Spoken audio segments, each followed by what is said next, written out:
नमस्कार मित्रों, welcome back to my channel. आप सबका basic learning hub YouTube channel पर हार्दिक स्वागत है। मित्रों, बहुत सी महत्वपूर्ण जानकारी के साथ उपस्थित हूँ। जिससे मोहल्ला पाठशाला को प्रभावी बनाने के लिए गूगल मीट का आयोजन, मोहल्ला पाठशाला में पढ़ाने गए शिक्षक को कुत्तों ने काटा, और किन राज्यों में विद्यालय खुलने वाले हैं, आपके राज्य की क्या स्थिति है, आइए जानते हैं इस संबंध में महत्वपूर्ण खबरें। इन सभी महत्वपूर्ण खबरों के साथ ही यदि अभी तक आपने इस महत्वपूर्ण चैनल को सब्सक्राइब नहीं किया है तो सब्सक्राइब अवश्य करें, साथ ही बेल आइकन भी जरूर प्रेस करें, क्योंकि इसके माध्यम से आपको बहुत सारी महत्वपूर्ण विषयों की जानकारी होती रहती है। तो आइए वीडियो को देखिए और जानकारी प्राप्त करें। कोरोना महामारी की दूसरी लहर के धीमा पड़ने पर राज्यों में स्कूल खोलने की तैयारी शुरू हो गई है। और आप जानें कि किस राज्य में किस नियम के तहत और स्कूल खोलने की प्रक्रिया चल रही है। कई राज्यों में तो खुल गए हैं, तो इस संबंध में आइए देखते हैं। कई राज्यों में स्कूल खुल गए तो कई राज्यों में प्रक्रिया चल रही है।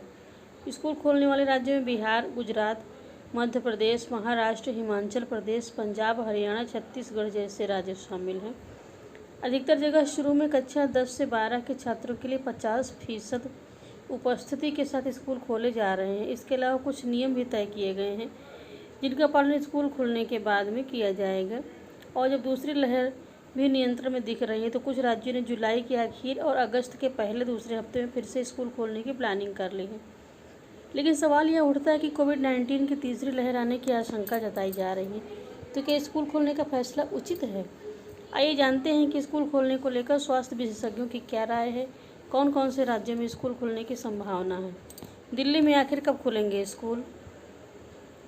राजधानी दिल्ली में स्कूल खोलने को लेकर स्थिति साफ नहीं है। मुख्यमंत्री अरविंद केजरीवाल ने कहा कि अच्छा तो यही होगा कि वैक्सीनेशन पूरा होने के बाद ही स्कूल खुले।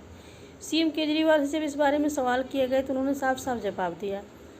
उन्होंने कहा कि हमने पहले भी कहा था कि सही तो ये है कि वैक्सीनेशन कंप्लीट होने के बाद ही स्कूलों को खोला जाए। बाकी राज्यों में अगर स्कूल खुल रहे हैं तो हम उनके अनुभवों को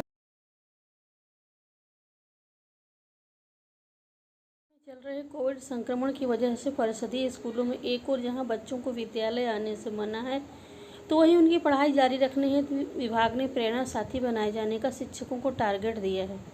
एआरपी सूर्यकांत ने रेवती न्याय पंचायत के शिक्षकों की गूगल मीट के माध्यम से ऑनलाइन मीटिंग की। इसमें बच्चों को शिक्षा से जुड़े रहने के लिए प्रेरणा साथियों की मदद से शिक्षा कार्य कराते रहने के टिप्स दिए। तो वहीं शिक्षकों को कक्षावार शिक्षक डायरी बनाने, ई पाठशाला के 5वें फेज के चलते बच्चों को अनवरत शिक्षण कार्य से जुड़े रहने को बताया। एआरपी ने बताया कि जब तक कोरोना संक्रमण के हालात सामान्य नहीं हो जाते तब तक हमें बच्चों को किसी न किसी रूप से शिक्षा से जोड़े रखना है, क्योंकि यदि हम ऐसा नहीं करते तो बच्चे पुनः शून्य की तरफ जाने लगेंगे।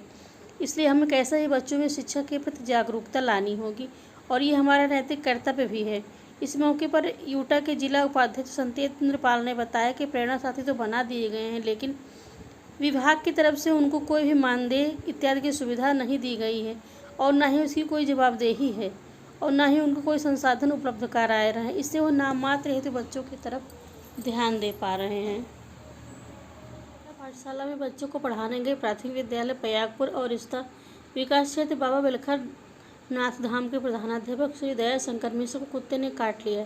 साथ ही शिक्षकों की मदद से हेडमास्टर प्राथमिक स्वास्थ्य केंद्र बाबा बेलखर नाथ धाम में इंजेक्शन लगवाने पहुंचे। इस घटना से आक्रोशित शिक्षकों ने मोहल्ला पाठशाला को पूरी तरह से अव्यवहारिक बताया।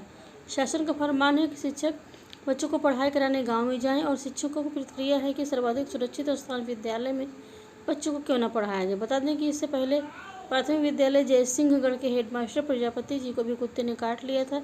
ये जानकारी विशिष्ट बीटीसी संघ जिला अध्यक्ष डॉक्टर विनोद त्रिपाठी ने दी।